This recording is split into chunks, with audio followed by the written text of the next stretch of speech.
The next trio of pieces reintroduces to some and probably introduces to many more an American composer and conductor from who was born 1912, lived to 1977, Hugo Weisgall. And I'm so thrilled that you're pairing Weisgall's music with Michael Tippett because they're both composers that are floating around out there, but it's great to harness them and bring them into the list. And then, of course, Fauré as well. And it's funny, I think of like Tippett especially, but Tippett and Weisgall, they're iconoclasts. Who else is like them?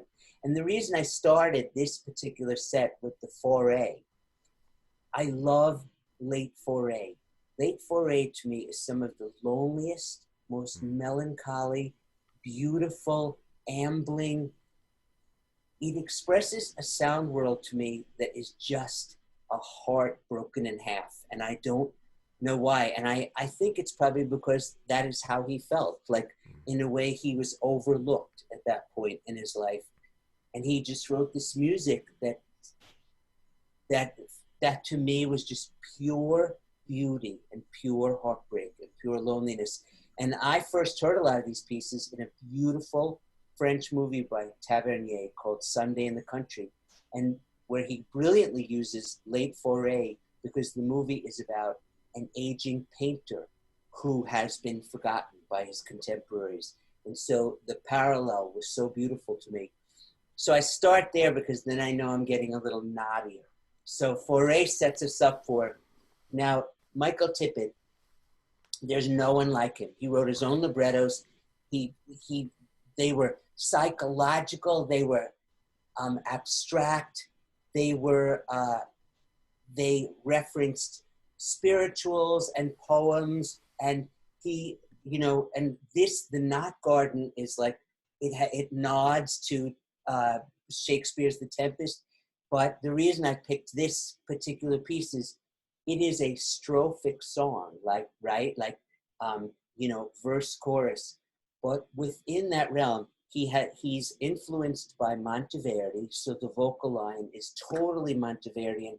It's ornamented all over the place. There's electric guitar in the orchestra before anyone was doing that, and it is prominent, and his vocal writing is stratospheric, unbelievably exciting. And then we end with Hugo Weisgall. He wrote this opera. One of his earliest operas is called The Tenor, based on a play by Wedekind. And it's a beautiful, beautiful work about a tenor, living the tenor's life, where every women are obsessed with him and dowagers and people hiding behind the curtains. And this one woman leaves her husband for him. And the whole time he makes it seem like he's going to quit singing for her. And then finally, in the end, his agent says, that's fine, Nils Hansen can do your role. And of course, his ego gets the better of him, and she kills herself. It's a really stirring, incredibly written opera. And I picked one of her name, that character's name is Helen. And I picked an aria called Sitting in the Dark, all about her sitting in the dark and watching him singing. It's just, when I first heard Hugo Weisgall, the combination of, he brings something slightly American to a very European sound. His orchestrations a lot of times feel American, but the sound world is born out of Schoenberg and Hindemith, and it's just so original and so evocative and so dramatic to me.